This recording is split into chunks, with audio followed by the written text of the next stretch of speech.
And we are trying to let our community members know the best route that is, the best route for them if they choose to relocate now or later. So today we are talking about positioning yourself for the EB-1 visa. If you are joining us for the first time, this is Use and Tech. You're welcome, you're welcome, you're welcome, you're welcome. So Use and Tech is a platform that is dedicated to closing the gender gap. Our students already know that already, but this is for people who are just joining us and they don't know about us. So we close the gender gap between women and technology. And if you can swipe to the participant side, you're going to see our founder looking so pretty. You're going to see our face there. So we offer several non-coding courses such as business analysis, data analytics, data governance, product design, Gen AI, cybersecurity. We just added 2 this week, and that is software testing and Microsoft Power App and Power Automate.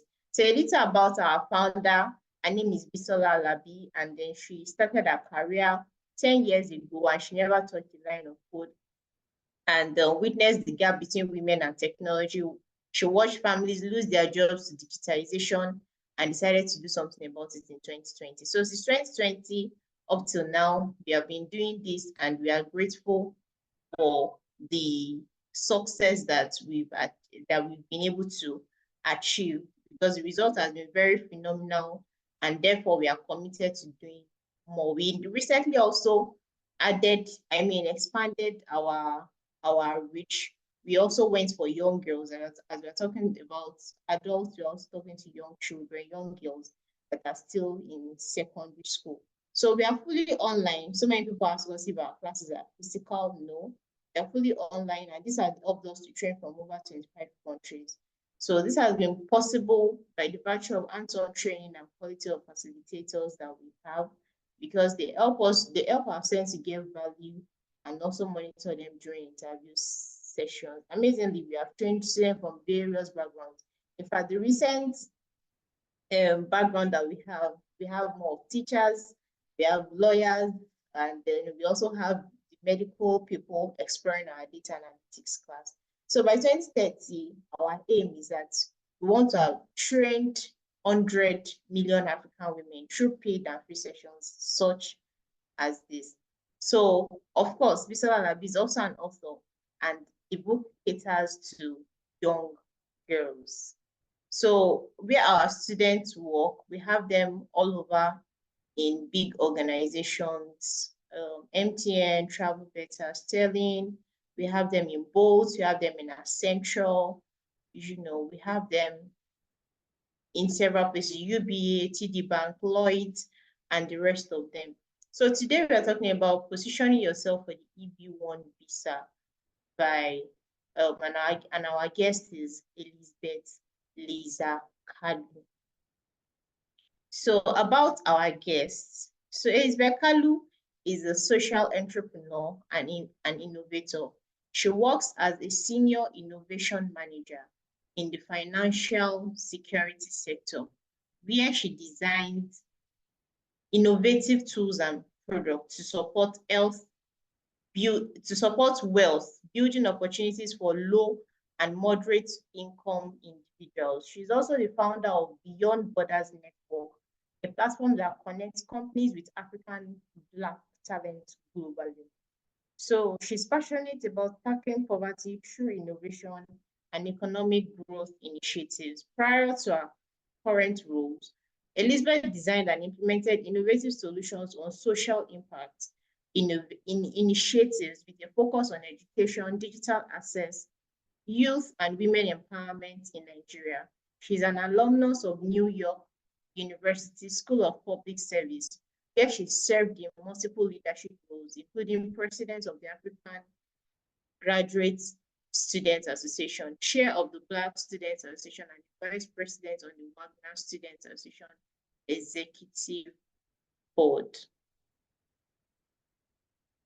At Slum to School Africa, she worked with the team that designed and launched the first virtual learning studio in Nigeria, while supporting other education initiatives that have greatly impacted over 170,000 children to receive quality education. In 2018, Elizabeth served as a team leader for Google Women Will, a Grow with Google initiative where she trained women by supporting their economic potential through digital skills and community building.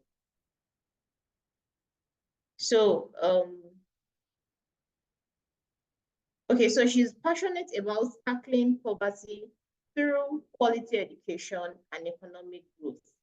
Elizabeth has spoken on several platforms, including TEDx, Apia, Techstars Startup Weekend, Live Your Dreams Africa, social media with Total Startup Program, Technovation, just to mention a few. She has a bachelor's degree in accounting, from Suffolk University, Boston. So with is it standing ovation now? I'm clapping. Please let's welcome our guest, Elizabeth Lisa Kalu. Thank you, Ma, for joining us today. Amazing. Thank you so much. Thank you, Bisola, for this opportunity to speak with the Solid Hills and Tech team and crew. I am going to share my screen in a bit, if I'm given permission. Do I have permission to share? No, I don't.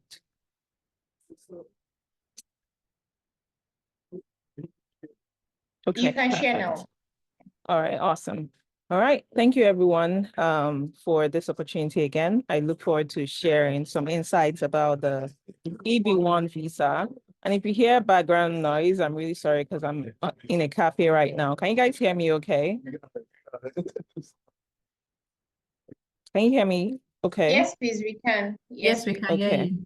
Awesome. All right, perfect. So let's just get started then. All right. So I like to have my Hall of Fame, and these are real faces, real people, and all Africans. The reason why I show this is because these are people that have literally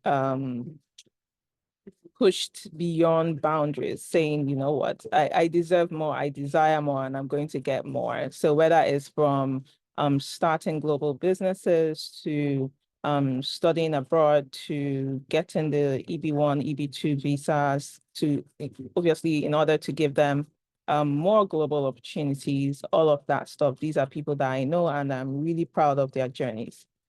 Today we are going to be talking all about the EB-1 visa in general, but also I'm going to focus on the EB-1A. This is really a US green card pathway. And let's just move to the agenda. We'll start with introductions. What is the EB-1A petition? We'll talk about criteria. We'll talk about the importance of leveraging your unique story, because a lot of times people tend to just forget all the uniqueness in all that they've done, especially coming from the African continent. I worked with Slum to School for a while, right from the first year when they started Slum to School. And a lot of my peers at work did not have like the same experience I had going into Makoko Slum, doing all the monitoring and evaluation. So just being able to tell those unique stories makes a lot of difference.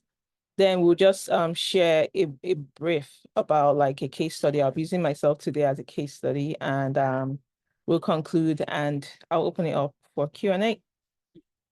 So, I mean, you already went through my bio, so I don't think there's any need to flog that again. But I like to start by saying I'm Christian, I'm a Jesus lover, all things social entrepreneurship, innovation, constantly finding ways to make things better. I'm also very big on human capital development. So finding platforms or creating platforms that would basically help people get better. I currently run a platform called Beyond Borders Network, and what we are working on is building a platform and several solutions that connect companies to talent from the African continent. So let's do a little icebreaker here. Let's see who's going to get this first. Guess the company logos in the right orders, 1, 2, 3, and 4. So let's see in the chat. 3 Microsoft Teams, 4 Slack. You're giving away the answers, oh, Bisola. Let's get people to engage in the chat. Let's see who will do this first. Who'll get the answers first? So 1, 2, 3, and 4. What companies are these? Number 2 is Reddit. Okay. Who else? Who else? See, we're all tech sisters. I wanted to say brothers, but no. 4 is Slack, yes. 1 is Evernote. Not Evernote, actually. By the way, where is Evernote? It's been a while. Do they still exist? Any other? Let's come on now. Tech sisters, how far? What's going on? Let's see in the chat. I'm going to call out names. So Omolola, Catherine, Deborah, Terry, D, you guys. Okay, 3 is Teams, definitely, for sure. Zainab, we're waiting for your answer.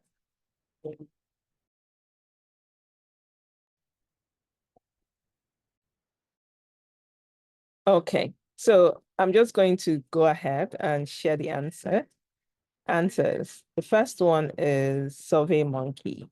You can see like the monkey face. Then the second one, you guys got a Reddit. Third is Teams, and then the fourth one is Slack. The moral of the story is know your logos. Okay, so let's get it moving. I'm going to try my best to make this as simple as possible. And as we go through this, I want you to understand that it is possible for you to do this even like from anywhere in the world. That's the good thing about the EB-1.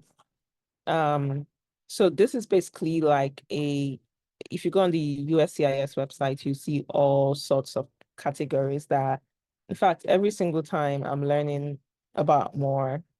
There's the L1, there's the O1, there's the EB1, there's the, I think EB3. There are just so many. And the thing about all of this is that if you don't know, you don't know. And even sometimes people would know or they've heard about it from somewhere else, but they don't actually take out the extra time to do some research. So I encourage you, if this is something you're interested in, definitely find out time to do some research. I always tell people, make sure you read the policy manual. Like even if you're working, you end up working with someone else to help you with your petition, ensure that you actually read the policy manual so that as they are working on your petition or they are guiding you through it, you actually know what they're talking about. So basically the EB-1, I'll narrow down on EB-1A and I'll tell you the difference between like others.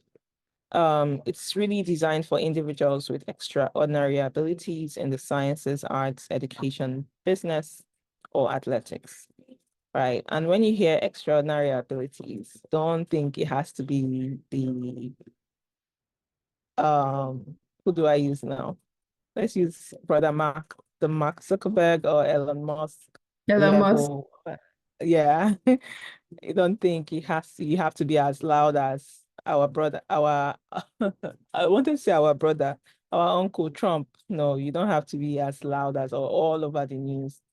You just need to show that you've done something consistently and sustained international or national acclaim over time. So for example, if you say you're a social impact, I'm probably going to use social impact a lot.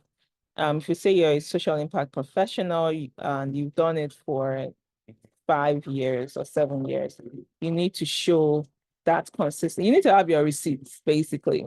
That's what it means. You need to show sustain that claim over time, right? And support what you're talking about or your experiences as much as possible from every angle as possible, so that you don't get a lot of people. We just try to avoid RFEs. So I'll go into that at some point. So you may be eligible for an employment-based, first preference visa. That's the EB-1 visa, and it's typically for, obviously it's a non-citizen extraordinary ability visa. You just basically have to prove that. So there are three main categories. One is proving extraordinary ability. The other one is you're an outstanding professor or researcher. And then there's also another category. It says, it's very interesting the way they put it, a certain multinational executive or manager. So moving on, when you look at the USCIS website, I think I'm going to share it at some point, but you know what? Let me just put it in the chat so that you guys can want to like also. Okay, perfect. So that's the policy manual for EB-1A. Oops. Yeah, I'm trying to share again. All right.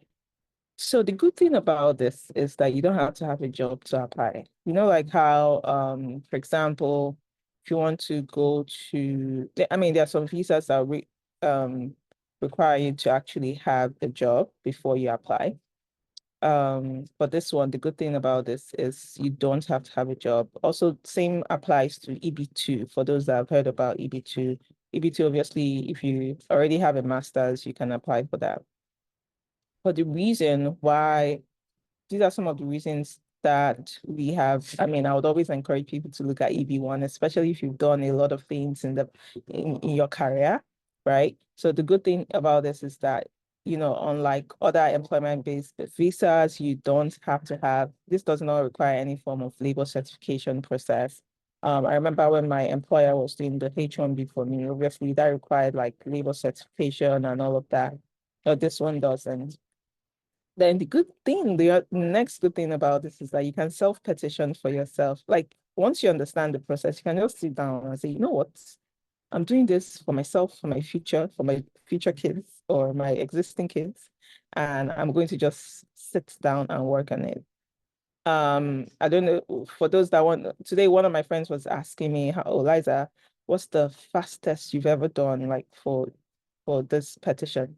I said, actually, my own personal petition, because I understood the process, I just like sat down and did it in 2 weeks. Don't do it. I put myself under so much pressure. And the reason why I did that was because I had been supporting people to do theirs. And because I was already on H-1B, I was chilling. And my mom is like, you not feed yourself first. You're feeding other people. This is a very important, like how you're in the plane and they're like, make sure you fix your own mask first before helping other people. Yeah, And the in this helper.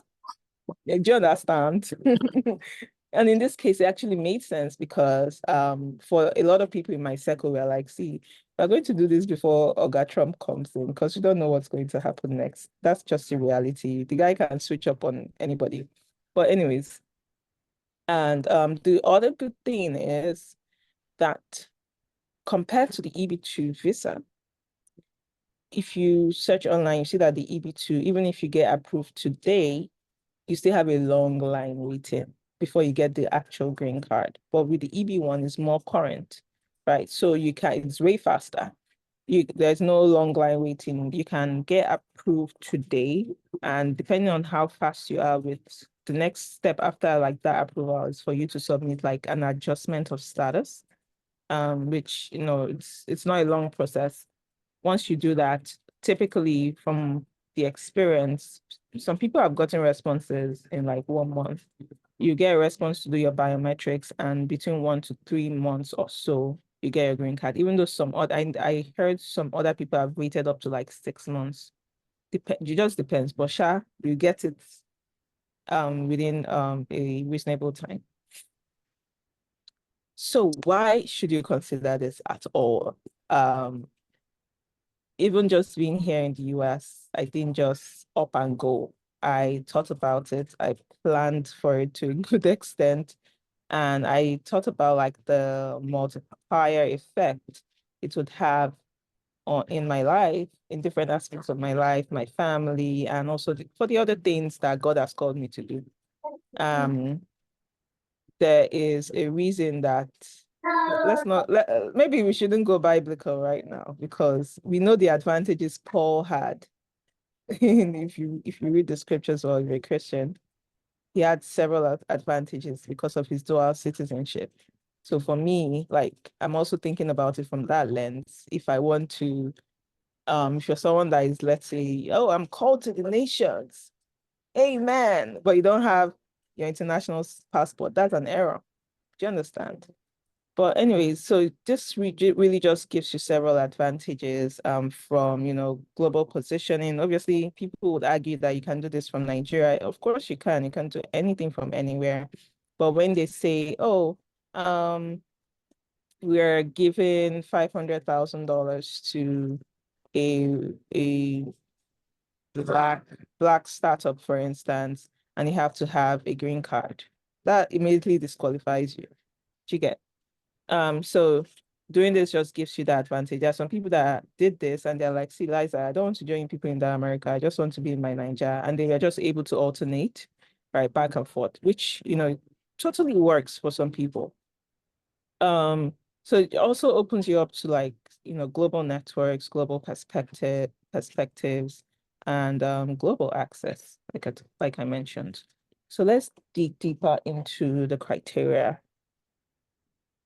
There are different levels. So this extraordinary ability is basically the EB-1A. Then there is the other category, I believe it's called EB-1, EB-1B, and then 1C. But this is the EB-1A, which is what I'm going to focus on today. Here, you just basically have to prove extraordinary ability, like I said, across different, depending on what field you're in, sciences, arts, education, business, or athletics. And you have to ensure that you're showing sustained national or international acclaim. A lot of people miss out on this, right? And then the evidence that you're providing here is that you must meet at least 3 out of the 10 criteria, which I'm going to share in a bit. But if you have like a one-time achievement, let's say you've gotten the Oscars, that's all you have to show. Can you imagine? Like if you've gotten the Oscar, you're like, I don't care about the remaining criteria. I just have to show that, I've gotten the Oscars or one other big, popular award. So we're going to look at the criteria right now for EB-1A. Yes, they ask for 3, but I would always say do at least 5. We like to do Vasabi as Nigerians, so this is the kind of application where you want to be extra. And I say extra in the sense of like giving enough evidence for what you did. For example, if you said, oh, you judged a panel, you need to show the invitation. That's why for every invitation I get, I always say, please send an email. I need those receipts. I need the documentation. So you need to show an invitation email. You need to show a thank you email. Even when people forget to send thank you emails, I request for the thank you emails.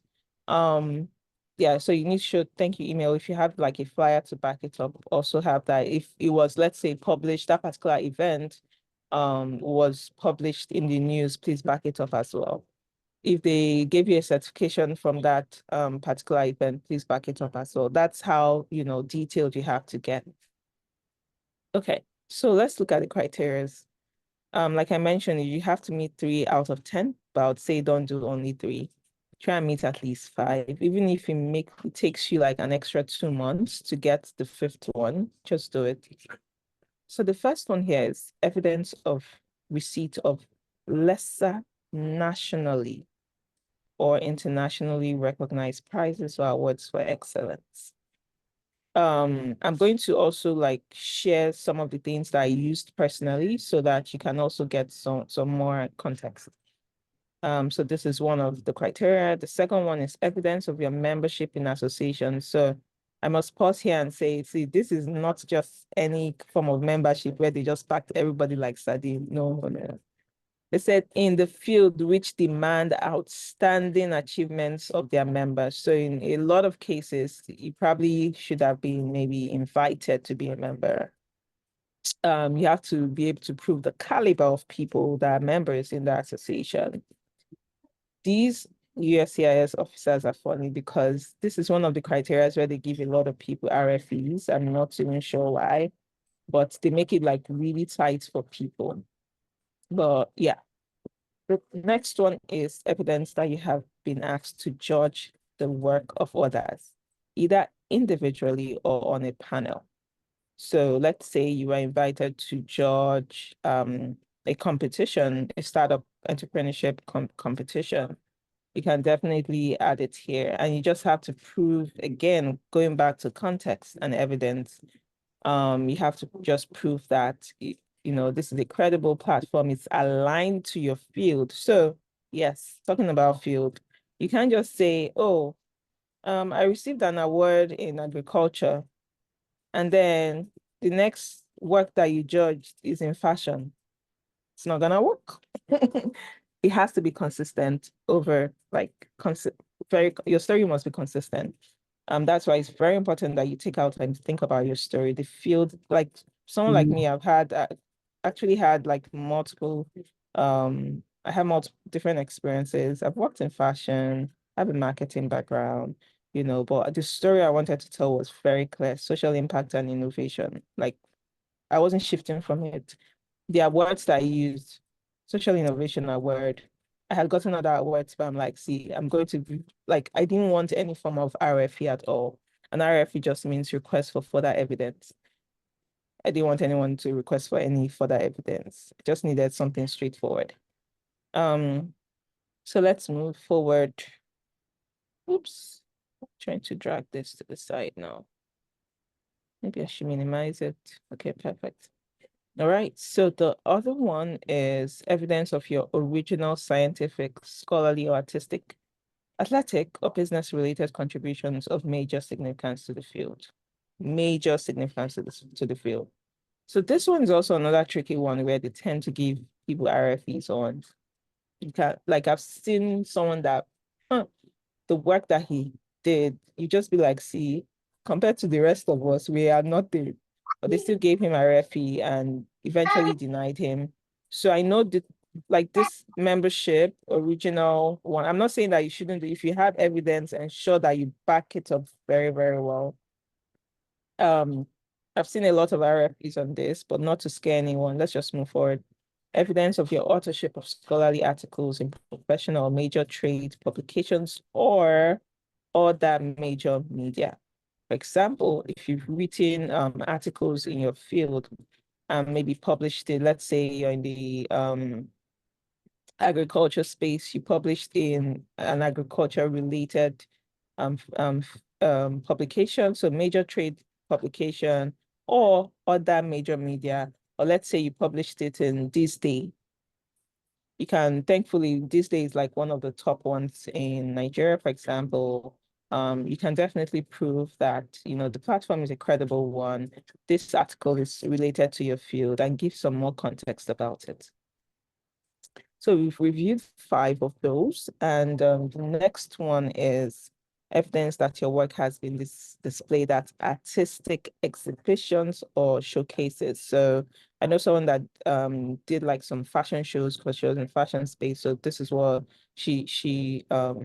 that was what she used for this particular criteria.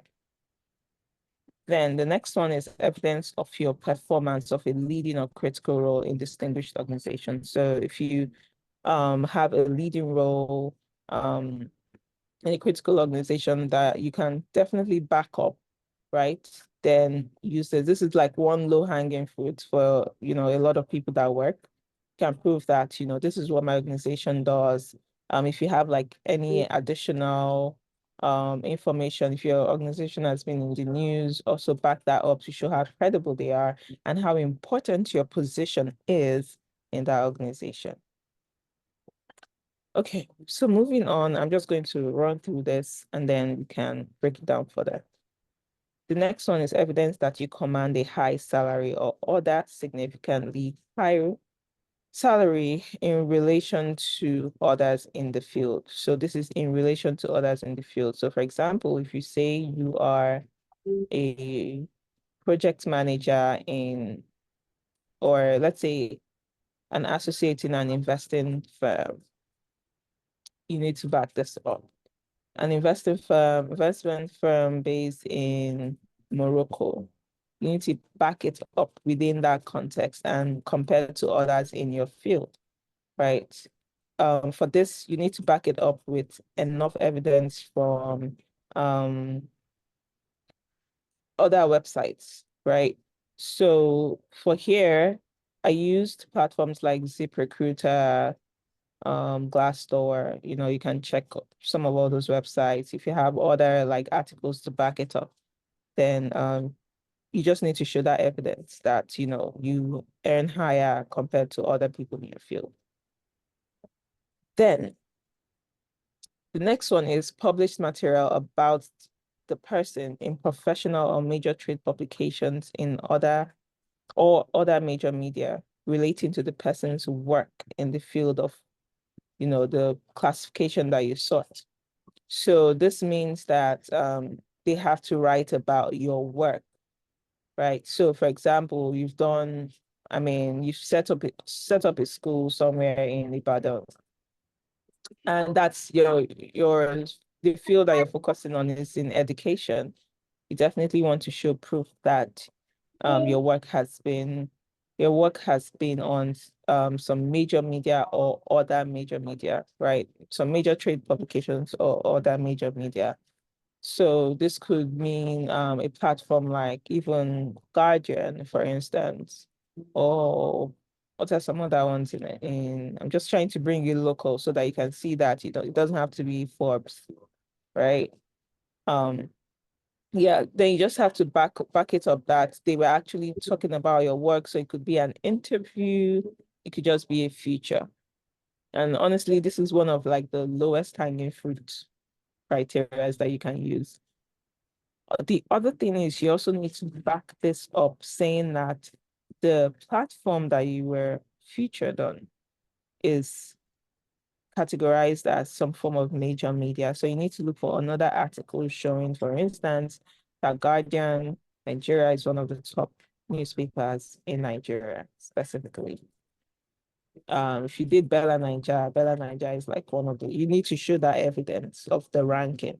Very, very important. Then the last one is evidence of your commercial successes in the performing arts, right? So let's say someone has been, for those in the arts, there are just several things to use.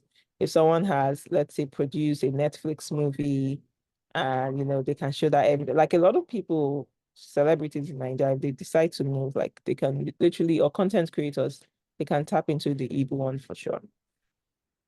Okay, so I'm going to pause here and see if we have any thoughts, questions before I move forward. Gonna pause, thoughts, questions.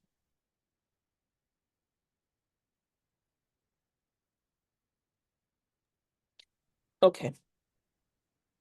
So when you look through the USCIS website, let me see, be sure I'm not shouting too much. Okay. When you look through the USCIS website, you see that, especially the policy manual, that's why I really encourage people to go through the policy manual. You're going to see that it's broken down into three main categories. That's the petition, right? The first part is the person has, extraordinary ability in one of these fields, which has been demonstrated by sustained national or international acclaim, and whose achievements have been recognized in the field through extensive documentation. So this is basically what we just went through, this 10 criteria. So depending on what you're showing, it's in this section. That's the way for me I like to break it down. Or I broke it down, and I also like to do with my clients as well. Then I like the second section is proving that the person, that is you, if you decide to do it, seeks to enter the US to continue work in the area of extraordinary ability. So we have to also prove that if you've been if you've been doing agriculture for the past few years, you have to be coming here for the same thing. You can't say, oh, from agriculture, I now want to do investment banking. You're going to be denied if you try that.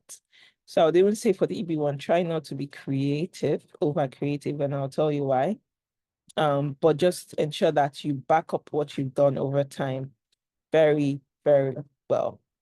Then lastly, you have to also prove that the person's entry into the US will substantially benefit the United States in the future.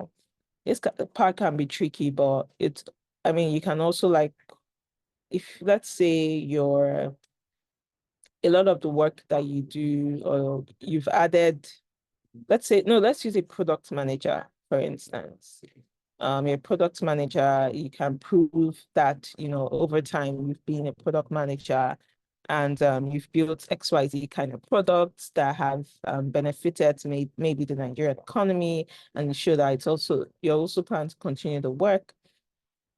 One smart component to add to this, especially for substantially, like, showing that it would benefit the US in the future, is just including AI. Because I know there is okay, I'll have to check for that later, but there's something on the White House fact sheet that shows that Biden has said that they should retain people that have AI skills. So you want to use those kind of things to say, okay, this is the field I'm working in. And by the way, your president said that you guys should retain people like me. So for this part, you need to, even like, for me personally, because I was talking social impact across different fields, education, financial security, and all of that. I first started from the global level. So UN, World Bank, and then now entered the US. So you can see that it's not just benefiting only the US, but also like from a global scale as well. All right. Let's move on. So this is me using myself as a case study. The field that I used was social impact and innovation. And the way that, I think it was the way I wrote my petition that really made the difference, because now I'm seeing people use a lot of and they are getting RFE or denying them. I don't know. I think they've become probably a bit stricter. So people are now like using one word because they're like, see, I don't even want stress right now.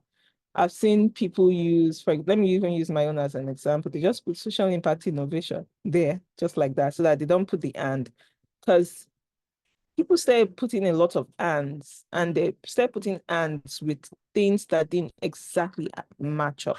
So for example, I know someone that did social impact and marketing.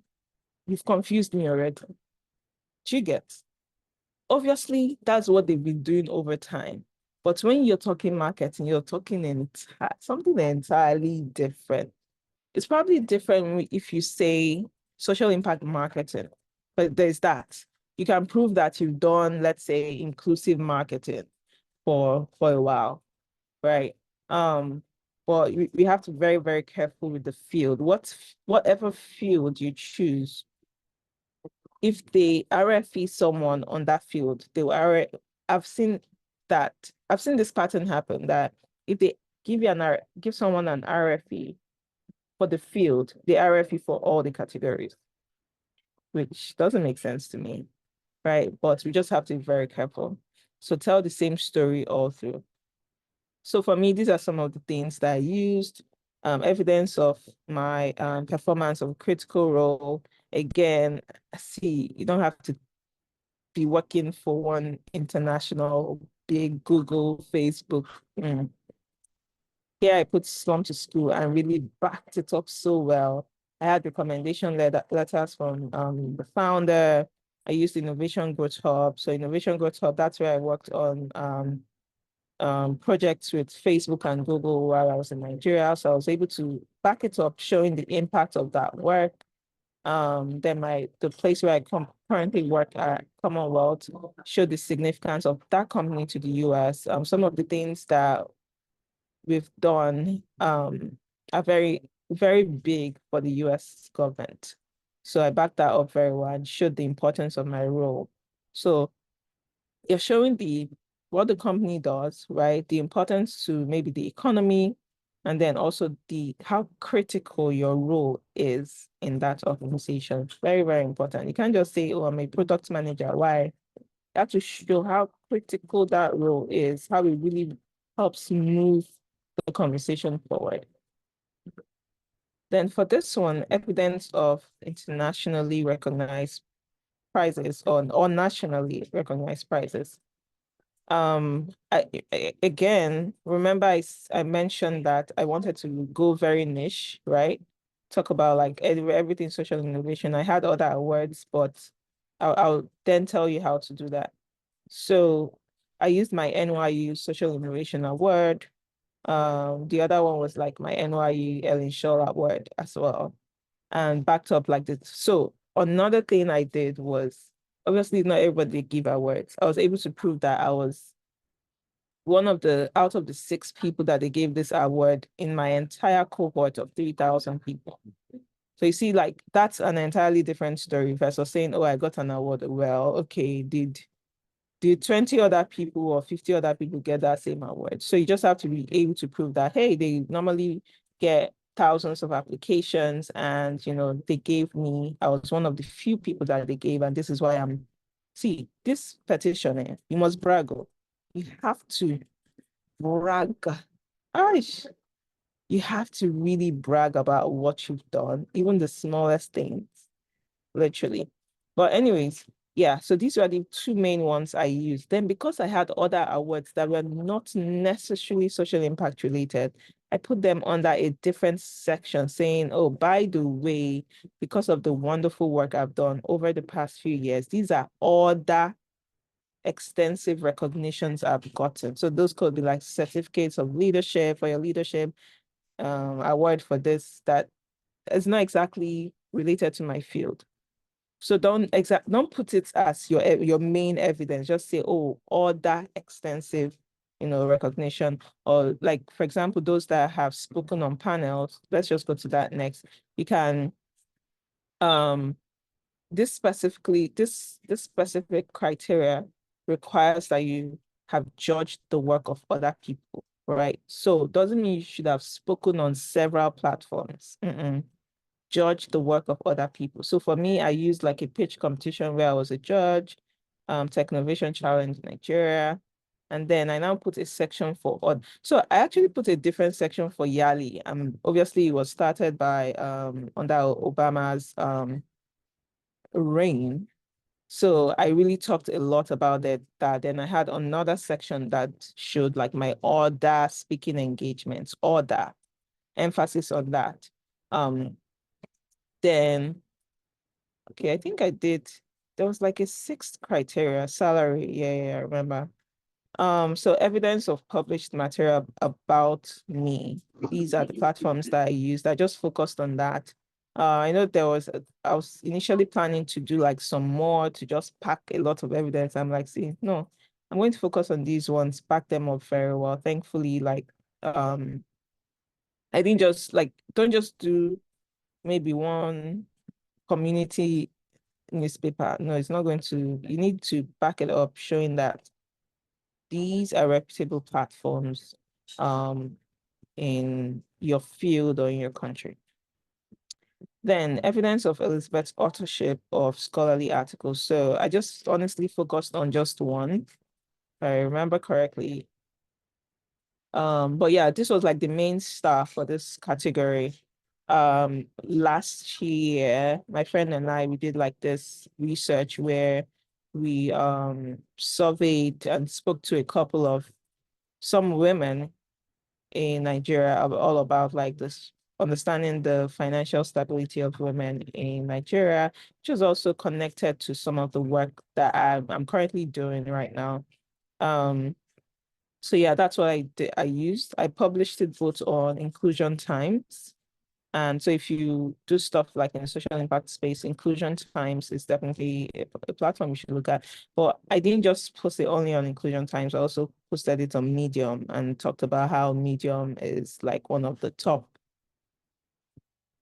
publication platforms, depending on how you tell your story. You can definitely tell a solid story for sure. Okay. Let me pause here. Any questions so far?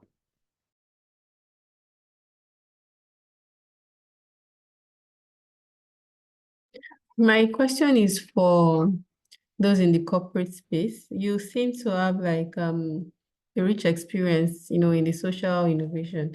I can imagine that those in the corporate space will probably not, have so much evidence. You can correct me, but I just feel that some of them would be, they'll feel out of place, basically.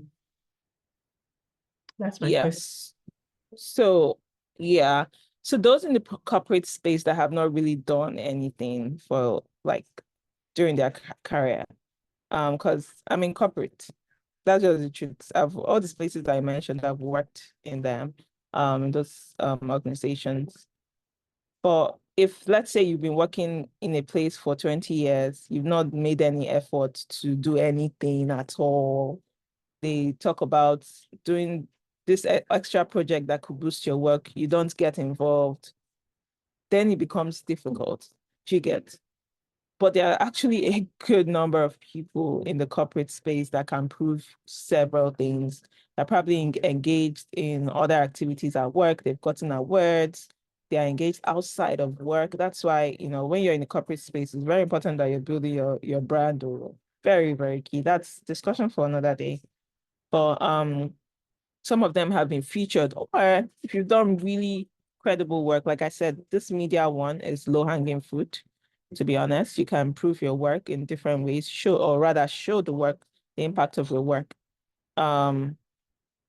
Yeah, but I hope that was helpful. I believe that this is definitely something that you can build. I know someone that took like an extra 3 months to build on to get evidence for some of this criteria, because she didn't really have, so she had not like judged the work of others so much. She started looking for opportunities to judge other people's work. So you can give yourself time and say, you know what, between this time and this time, I'm going to use it for judging the work of others, pitch myself to different platforms. I'll also use that time to, get platform. You can work with PR companies.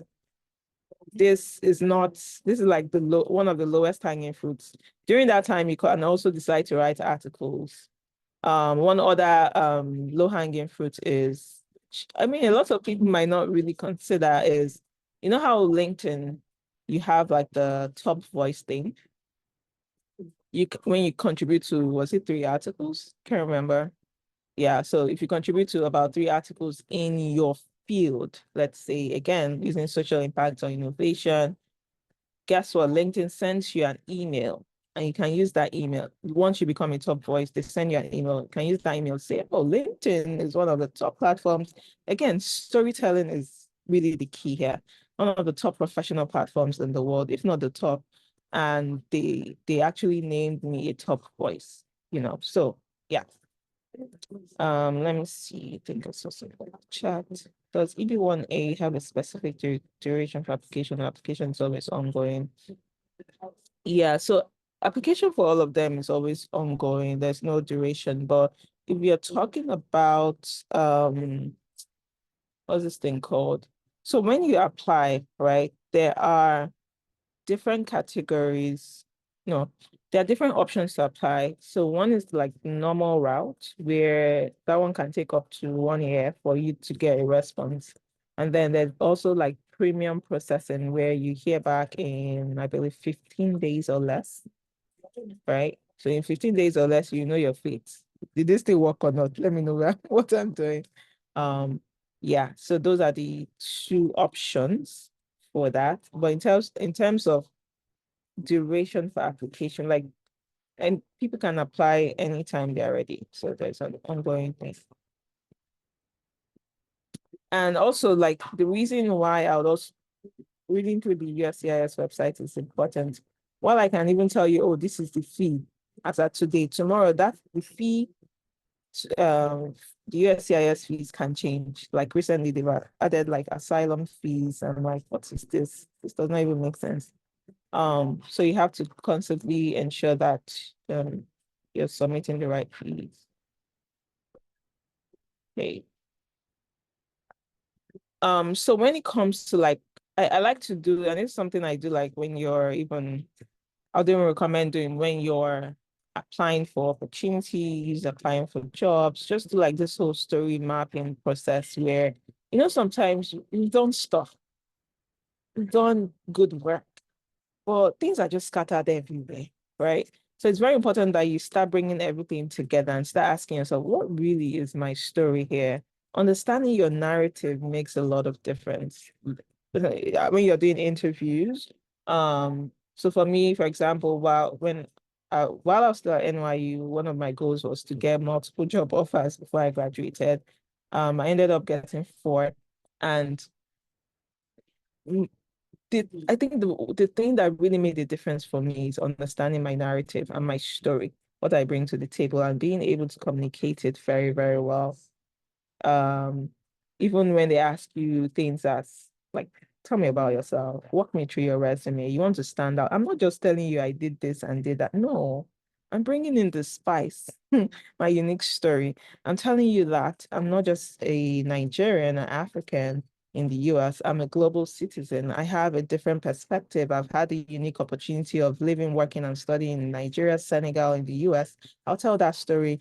I know, so like, well, like, not I know, if you've traveled to 20 countries, for instance, that's a unique perspective to bring. So just thinking about like what that narrative is, and taking our time to map it out makes a lot of difference. So for this process, you're mapping out, what experiences that you have sustained that claim in. So I'm watching my time.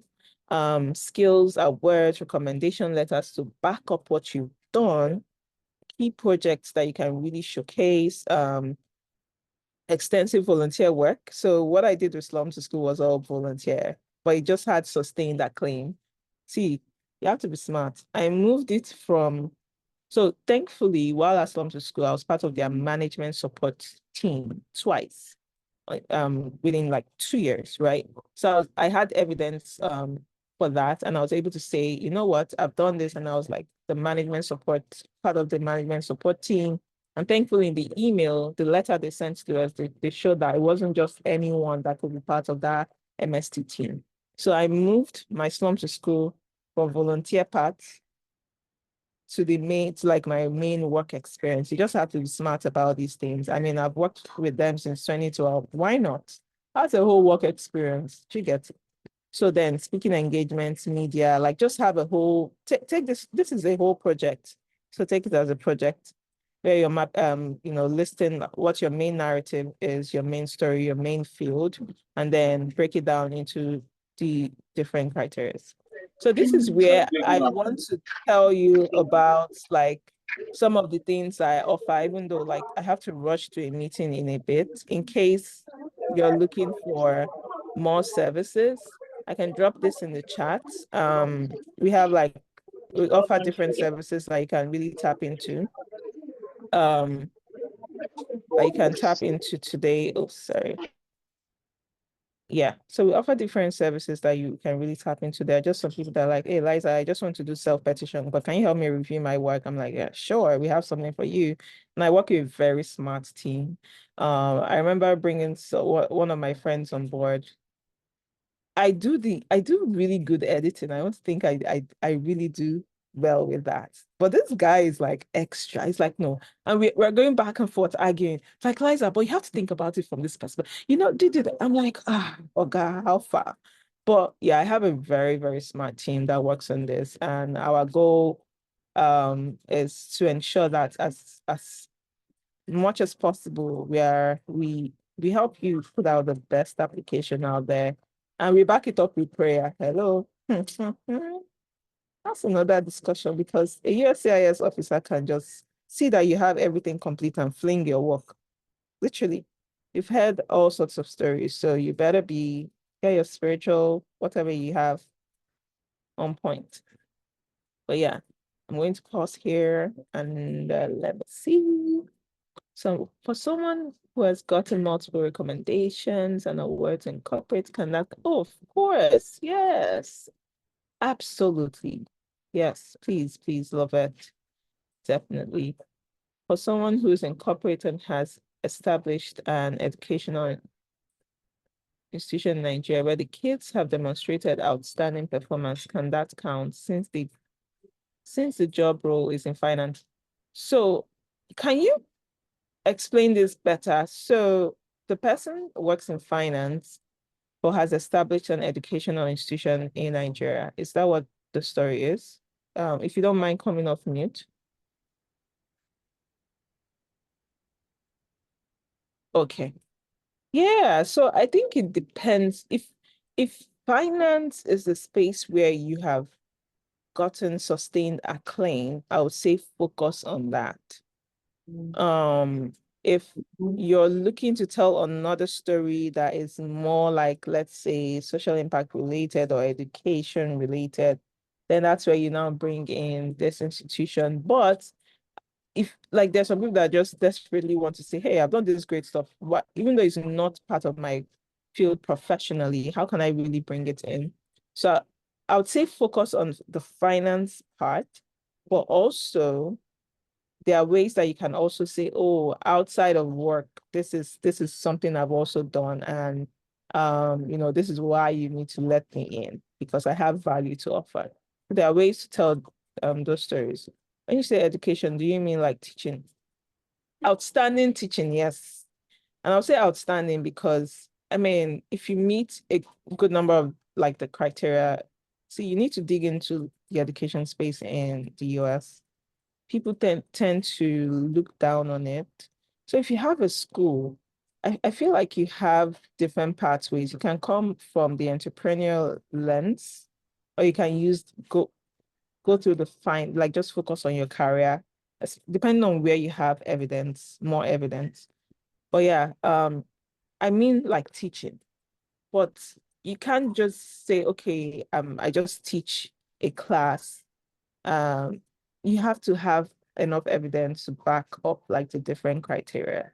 Do you understand what's the value proposition you're bringing to the table as a teacher? What have you done over time? Have you been a teacher in the same position for 5 years? Or have you grown to like maybe principal level? Do you get that? That's a different story right there. But yeah. Um, any other questions?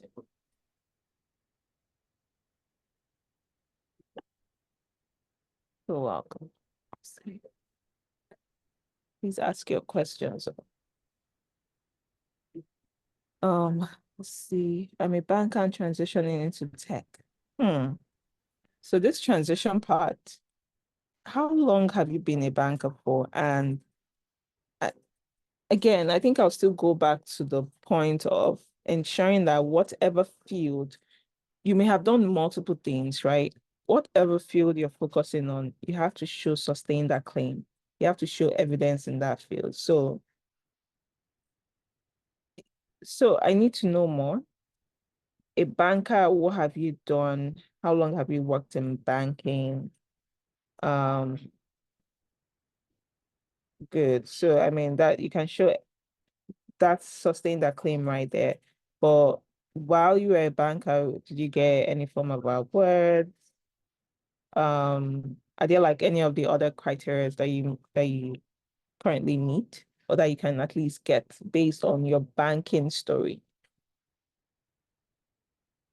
And obviously, you wouldn't just say the field is banking. No, we'll have to refine it to match what you've done in banking.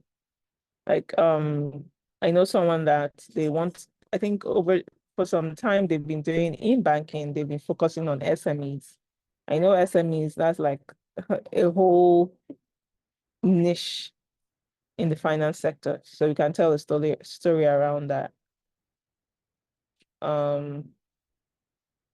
Yeah. So I would say you need to choose one, because if you're transitioning into tech, see, once you get this, you can do anything that you want. You can still be doing other things, but just focus on one field and tell that story throughout. Can Nigeria apply for this visa from any other outside? Yes, you can, of course, yes. Catherine, for someone just starting out in corporate, just 1 year, a corporate world, can I give myself a timeline of 1 year to start gathering evidence? You can give yourself time, but I would even say more time, because you need to show sustain that claim. That part is very important. You need to show that sustain the claim for sure. So at least the good part is that you know about this information and you can literally just start building your career in a specific direction, so that you can eventually apply.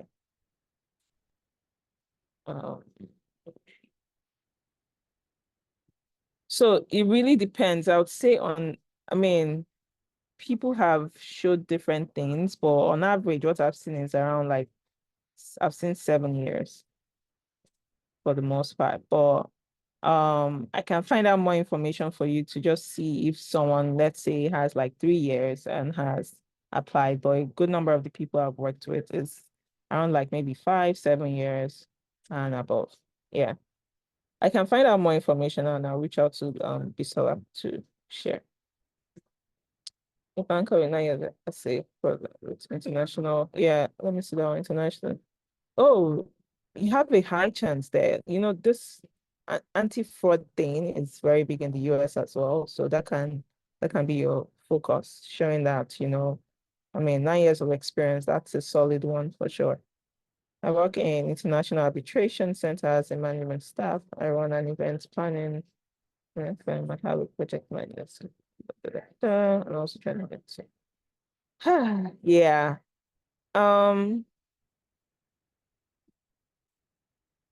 Sorry, hold on. There's another question come through. So International Arbitration Center, I think what really matters here is talking about, like, when you mean management staff, can you clarify what your position is specifically and what you do? Because international arbitration, for example, is a big deal. It's a big, big deal, right? Like, I know someone that is currently petitioning, and that's her field. Well, I need to know like your specific position and how long you've been working there. I think that will give you like more context. I see another private message here. What about people that are coaches? Very good question. People that are like top leaders, coaches, you just have to feel that, prove again, that sustain that claim is very, very important, because obviously you're coming in as an entrepreneur who is a coach. You just have to show evidence from a business perspective. So if you've gotten awards as a coach, let's say business coach, for instance, show that you've gotten awards as a mental health coach. You need to show that. Ooh. So when administrative staff, have you grown from that position, or have you been in that position for 15 years? Yeah, I mean, we can take this particular conversation offline if you're not comfortable sharing more details. But sustain that claim is 15 years should sustain that claim, but we need to find the best way to tell that story so that it doesn't like, the story is not, oh, I've been in a particular position for 15 years without growth. I'm sure you've grown, so we need more context there. It's definitely good to have guidance as one travels through their chosen way right there, because let's just get to some job. Yeah, absolutely. Yes, Catherine. Definitely. Okay. So I'm just going to drop this link here in case anyone has more questions. Please feel free to reach out or just DM me, social media, if that works better. All right. Let me stop sharing here.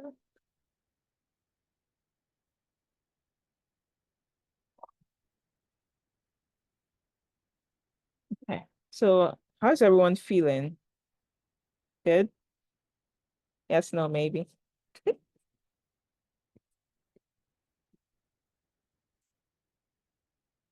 All right, I'll just let the Skills and Tech team take it from here. All right, I think that would be all for today. Thank you so much, Liza, for taking your time, to share about the EB-1 visa. We have lots of potential in our community, so we understand the importance, of relocating the right way and not having to, go the wrong way, the wrong route. So thank you so much, Liza. And I feel that for us that, we already have the profile just before the US election, I think it's important that we have to start looking into, how to prepare ourselves and submit the petition, right?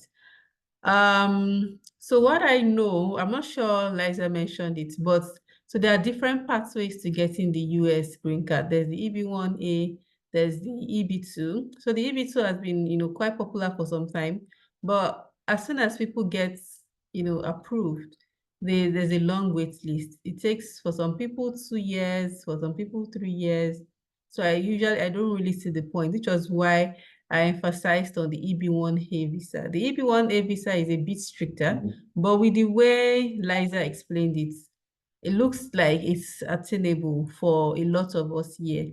So I believe that we should pursue it.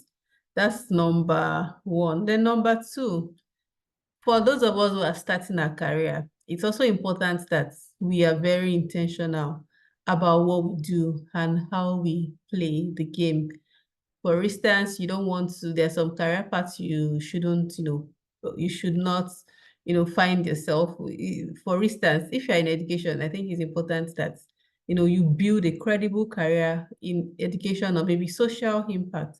So that way you don't want to look back, years later and, you regret the decisions that you make. Same thing applies to volunteering. It's important that we partake, in volunteering. If you have no idea how it works, at Use and Tech, we have a book where we distribute, to several secondary schools out in Nigeria here.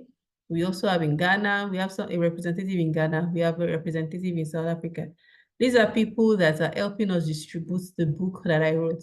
So Use and Tech is a platform where we are helping people, to succeed and take part of success. It's not for me alone. So I wrote the book, but people are they are distributing it, they are taking pictures, they are getting certificates, based on the work that they've done. And we also have donations, also people who are donating to this cause. So that's one way to build a strong profile, and always write about the good work that you're doing. You could, if you're like me that don't like to share, you don't like to put yourself out there, you can still write and keep the link somewhere. So people don't think that maybe you're bragging or something, although it's important in this time and age. But that does not, take from the fact that it's important that you put yourself out there. Do a Google search, on your name and find out what Google, is saying about you. That will tell you how to position yourself and how important it is to position yourself. So there are several things you can do. You can write a book, but essentially what I've noticed is that all of these countries are available. They are interested in you. They want you to come, but they want you, as a solid person to also come and, improve their economy. But before you are selected, you need to prove yourself, which is why the work that you have to show, is important. The other things that some people do, some people build applications, some people have to learn. I've seen people learn AI in some few weeks and then they go ahead to build on the AI application that they had in class, and they also used it as an evidence. So if you feel that it's too late, it's not too late for you to start. The most important thing is we are strategic about, our decisions, and then we follow through. And we live a life of impact. For those of us at 9 to 5, ensure you are very visible. Ensure you are very visible. Don't just think that you are just there, at their mercy, or you are just there. Make sure that you are visible, you are recognized within your community, within your unit. Make sure you have people you can run to for recommendation later. Same thing applies to people who are working with startups and entrepreneurs, basically. So build your brand in corporates, just like Liza said. It's important, and so the world is your oyster. So just the same way we have it for the US, we also have this kind of pathway for the UK. I think it's very similar. That's for the UK technician visa. And recently, I realized that something like that just sprang up for Germany.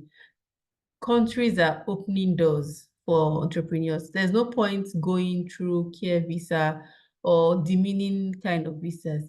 If you can just dedicate your time, I believe that would definitely get to that point. So thank you everyone for honoring our invitation, and for those of us that, Dee said, if we aren't part of the youth and tech community, how do we join? What exactly do we want? If I knew that tech, you should never do care visa. No, you should never do care visa. Okay, so for D, I honestly don't know what you want from us, but you can send us a message and we'll see how we can help us. For Catherine, we've had I think 2 sessions on the UK pathway, especially for technician visa. We would only focus on technician visa. We would not focus on, other type of visas. I think that's the king, and that is what we should all focus on. So yes, we've had that on our YouTube. You can check that on our YouTube. In fact, we had for one, the tech pathway, and then we also had for the arts and culture pathway. So you should check our YouTube for that. This recording would also be uploaded on YouTube. Thank you so much, Liza, once again. And for every member of this community, make sure you are visible, you spend your time with communities. This is one way Liza is making giving back. If I can tell you for free that you can even use this link as an evidence of you, promoting the good work that you're doing. So never say no. Put yourself out there. And yes, the world will be your stage. So thank you so much, Philip, and every other person. Yes, that's it for today. Yeah, I'm grateful to everyone who spent their time with us. So bye-bye.